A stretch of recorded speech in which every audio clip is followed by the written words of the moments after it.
30 जनवरी 1948 की शाम, यही वो समय था जब नाथूराम गोडसे ने भारतीय स्वतंत्रता आंदोलन के सबसे बड़े नेता मोहनदास करमचंद गांधी यानी महात्मा गांधी की दिल्ली के बिड़ला भवन में प्रार्थना सभा के दौरान गोली मारकर हत्या कर दी।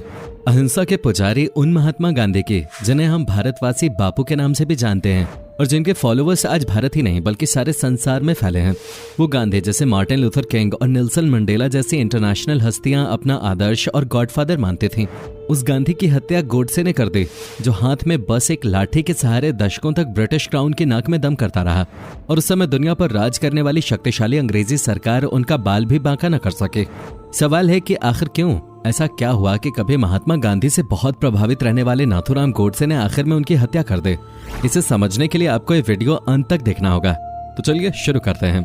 30 जनवरी 1948 की शाम को दिल्ली के बिड़ला भवन में रोज की तरह ही तय समय पर प्रार्थना होनी थी, यानी 5 बजे। पर उस दिन सरदार पटेल गांधी जी से मिलने आए हुए थे। उनसे बातचीत करने में महात्मा गांधी को प्रार्थना सभा पहुंचने में कुछ देर हो जाती है और वो 5:15 बजे अपनी भतीजियों मनु और आभा बेन का हाथ थामे प्रार्थना सभा में पहुंचते हैं। वहां बिरला भवन के स्टाफ गुरबचन सिंह गांधी जी की अगुवाई करते हैं। इत्तेफाक से गुरबचन सिंह गांधी जी से कहते हैं, आज आप कुछ लेट हो गए। इस पर गांधी जी मुस्कुराते हुए कहते हैं, जो लेट होता है उसे इसकी सजा भी मिलती है। कहते हैं, कब किस बात की डोर भविष्य में पता नहीं कहां से जुड़ी होती है, कोई नहीं जानता। गांधी जी के प्रार्थना सभा में पहुंचते ही वहां मौजूद लोगों में एक नया जोश आ जाता है कि बापू आ गए। इसी चहल पहल के बीच खाकी जैकेट और नीली पैंट में आया एक युवक गांधी जी के पैर छूने को आगे बढ़ता है। गांधी जी को सहारा देते हुए साथ चल रही उनकी भतीजी मनुबेन उसे टोकते हुए कहती हैं, बापू पहले ही लेट हैं, उन्हें क्यों शर्मिंदा करते हो? पर वो व्यक्ति था नाथूराम गोडसे, जो गांधी की हत्या के इरादे से वहां आया था। अपनी किताब लास्ट ग्लिम्पसेस ऑफ गांधी में मनुबेन कहती हैं कि गोडसे ने उन्हें एक धक्का दे दिया। इससे उनके हाथ का सारा सामान जमीन पर गिरकर बिखर गया। उसे उठाने को मनुबेन जैसे ही झुकी कि पीछे से गोलियां चलने की आवाज आई और पीछे मुड़ी तो देखा गांधी जी लहूलुहान पड़े हैं। उन्हें सीने पर 3 गोलियां लगी। गोली लगने के बाद गांधी जी को अंदर कमरे में ले जाया जाता है, पर तब तक उनका बहुत सारा खून बह चुका होता है। संयोग से उस दिन वहां कोई डॉक्टर भी नहीं था और महात्मा गांधी कुछ ही देर में अपने प्राण त्याग देते हैं। उधर बाहर की ओर नाथूराम गोडसे अपने दोनों हाथ उठाए पुलिस की गुहार लगा रहा था और अपने महात्मा की हत्या पर बौखलाई भीड़ उसे बेतहाशा पीटती जा रही थी।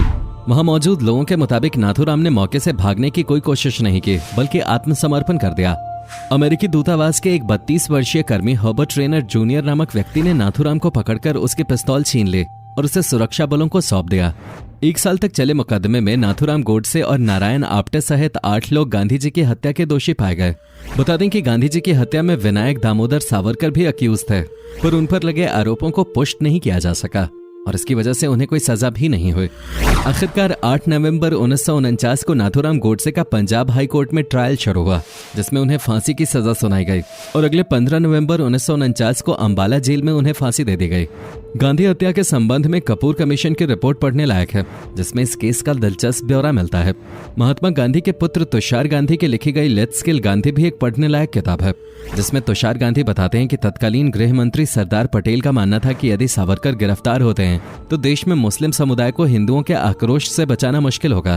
कुछ अन्य जानकार लोग भी गांधी हत्या का मास्टरमाइंड सावरकर को ही मानते हैं, जो नाथूराम गोडसे के लिए एक वैचारिक गुरु की तरह थे।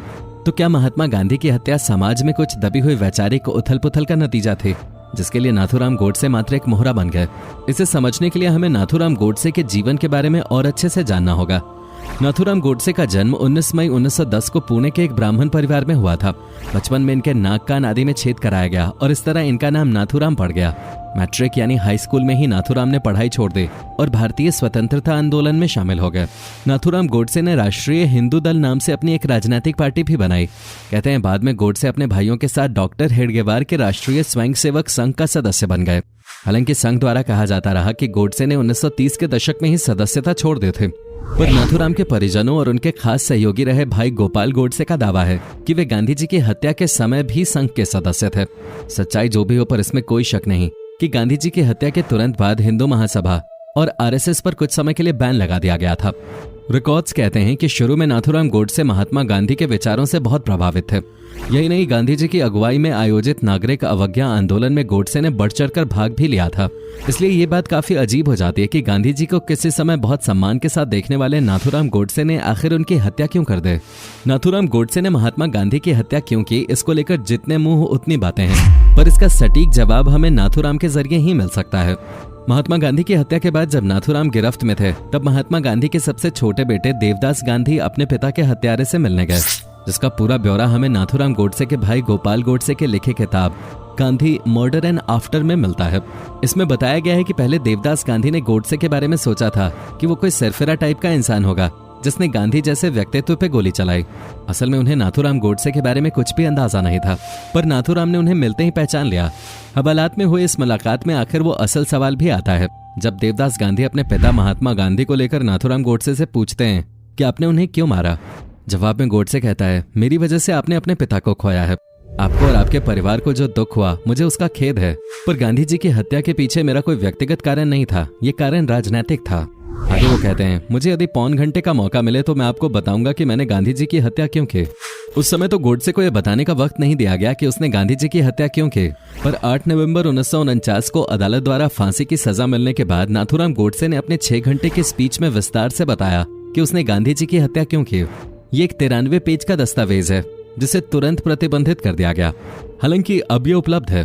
इसे देखने से पता चलता है कि कट्टर हिंदू समर्थक राष्ट्रवादी गोडसे को लगता था कि गांधी जी की नीतियां मुस्लिम परस्त और पाकिस्तान के समर्थक हैं। उनका मानना था कि महात्मा गांधी की वजह से ही भारत पाक बंटवारा हुआ है। कहते हैं, जब नाथूराम ने अदालत में जज के सामने अपना अंतिम बयान दिया तो सबकी आंखें नम हो गई। उन्होंने कहा, सम्मान, कर्तव्य और अपने देशवासियों के प्रति प्रेम कभी कभी हमें अहिंसक सिद्धांतों से हटने के लिए मजबूर कर देता है। कुल मिलाकर नाथूराम मुसलमानों और पाकिस्तान के लिए गांधी जी द्वारा दिखाई जा रही उदारता के खिलाफ था और महात्मा गांधी की हत्या के पीछे उसका यही कारण था।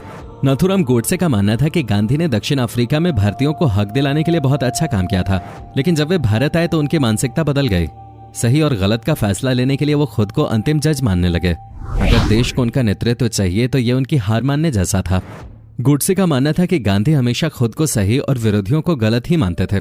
बता दें कि उस समय गांधी जी भारत द्वारा पाकिस्तान को वायदे के मुताबिक 55 करोड़ रुपए न अदा करने व सांप्रदायिक दंगों को लेकर अनशन कर रहे थे, जो उनका आखिरी अनशन साबित हुआ, क्योंकि इससे नाथूराम गोडसे इतने चढ़ गए कि उन्होंने महात्मा गांधी की हत्या ही कर दी।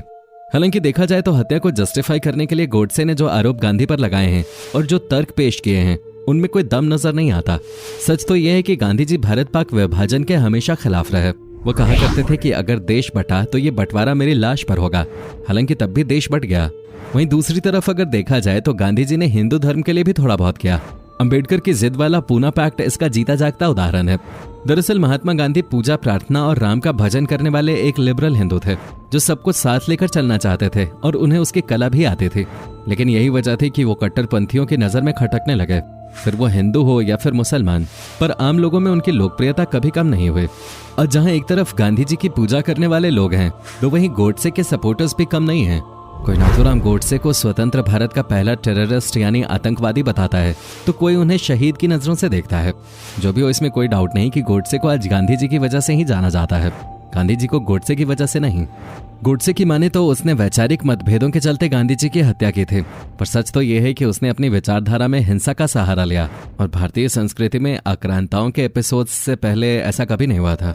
नाथूराम गोडसे ने महात्मा गांधी की हत्या करके सही किया या गलत, ये जानने के लिए हमें सोचना होगा कि विचार, फिर वो कोई भी हो, क्या व्यक्ति विचारों के लिए होते हैं या विचार व्यक्तियों के लिए। महात्मा गांधी के अहिंसक और नाथूराम के हिंसक विचारों में यही फर्क है। वास्तव में दोनों में कोई सीधा कंपैरिजन है ही नहीं। दोस्तों, उम्मीद है आपको हमारी ये इन्फॉर्मेटिव वीडियो पसंद आई होगी। अगर आपको वीडियो पसंद आई हो तो आप इस वीडियो को लाइक करें और अपने दोस्तों के साथ जरूर शेयर करें। वीडियो को अंत तक देखने के लिए आपका बहुत बहुत शुक्रिया।